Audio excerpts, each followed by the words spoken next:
नमस्कार दोस्तों, आप सभी लोगों का स्वागत है हमारे यूट्यूब चैनल सहायता क्लासेस में।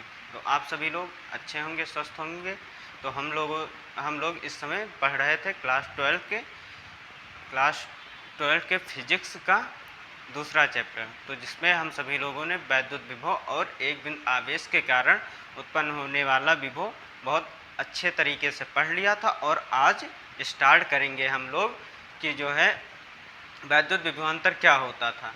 तो चलिए बिना देरी किए हुए स्टार्ट करते हैं क्लास को कि वैद्युत विभवांतर क्या होता है।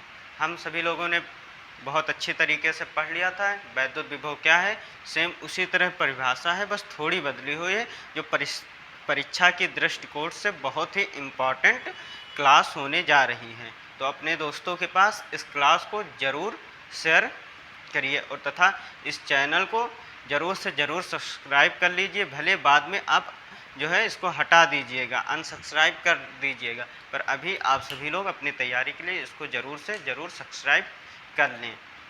तो चलिए हम बिना देरी किए हुए क्लास को शुरू करते हैं।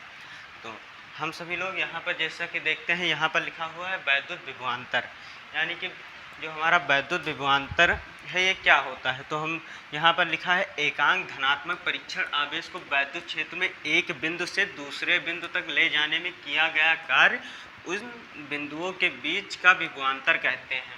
यानी कि यहाँ पर लिखा हुआ है कि एक धनात्मक परीक्षण आवेश, जैसे कि यहाँ पर हम देख रहे हैं धनात्मक परीक्षण आवेश Q0 है और एक बिंदु A है और B है। मान लो परीक्षण आवेश जो हमारा Q0 है, इसको B से A तक ले जाने में जो कार्य किया गया है वो इन दो A और B, यानी कि A और B के बीच का विभवांतर होगा। A और B तक परीक्षण आवेश जो हमारा Q0 है, इसको लाने में जो कार्य करना पड़ता है, इसी को हम जो है विभवांतर कहते हैं। यानी कि विभवांतर साफ साफ इसका अर्थ है कि दो बिंदुओं के बीच के अंतर को हम विभवांतर कहते हैं। एकदम जो सरल परिभाषा है हमारी वैद्युत विभवांतर की। और हमने विभव की परिभाषा ये पढ़ी थी कि अनंत से परीक्षण आवेश को वैद्युत क्षेत्र में लाने में किया गया कार्य उस बिंदु का वैद्युत विभव कहते हैं। और यहाँ पर वैद्युत विभवांतर में एकांक धनात्मक परीक्षण आवेश को जोड़ देंगे। बस जो है वैद्युत विभव और वैद्युत विभवांतर की परिभाषा में बस इतना अंतर है। इसमें जो दो बिंदु होते हैं वो जो है वैद्युत क्षेत्र के अंदर होते हैं, और वैद्युत विभव में एक अनंत में होता है, उसे वैद्युत क्षेत्र में लाने में किया गया अंतर वैद्युत विभव कहलाता है। और जो वैद्युत क्षेत्र में ही हो और उसी में दो बिंदुओं तक लाने में जो कार्य करना पड़ता है, उसे वैद्युत विभवांतर कहते हैं। तो हम यहाँ पर जो है लिखे हैं फार्मूला के लिए, यदि प्लस Q0 आवेश है, ये हमारा प्लस Q0 आवेश है, इसको B से A तक, यानी कि ये दूरी B है और A तक लाने में जो हम W कार्य करते हैं, यहाँ तक लाने में हम W कार्य करते हैं, W कार्य करते हैं। तो विभवांतर हमारा हो जाएगा BA और VB इक्वल टू W/Q0। ये हमारा जो है फार्मूला हो जाएगा, जो बहुत ही इम्पॉर्टेंट है। और इसका मात्रक जूल प्रति कूलम या वोल्ट वही है, जैसा कि वहाँ पर हम सब लोगों ने वैद्युत विभव में देखा था, उसका मात्रक और इसका मात्रक सेम है।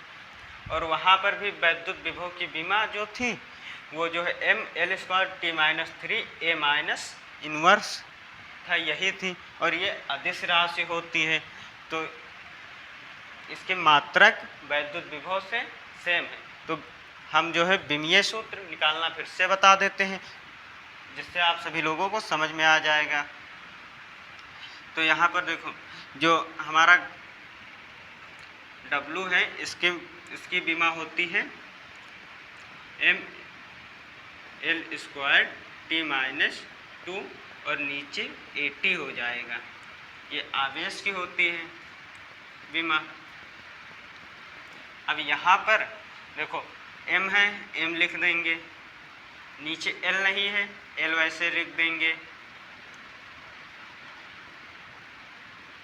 डेल को वैसे लिख दें, ऊपर t-2 है, नीचे t+1 का है, तो प्लस का 1 जब ऊपर जाएगा, नीचे प्लस का 1 है, ऊपर जाएगा माइनस का 1 हो जाएगा, तो माइनस का 2 और माइनस का 1 जब जोड़ेंगे तो यहाँ पर 3 हो जाएगा, तो यहाँ पर हमने लिख दिया t-3, a का 1 है और ऊपर जाएगा, ऊपर a है नहीं, तो a-1 लिख देंगे।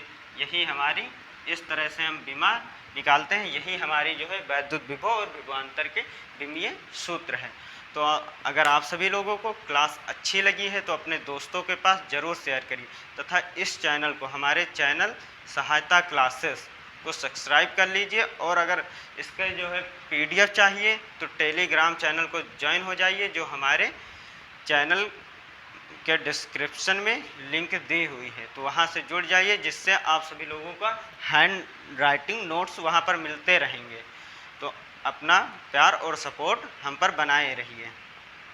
धन्यवाद।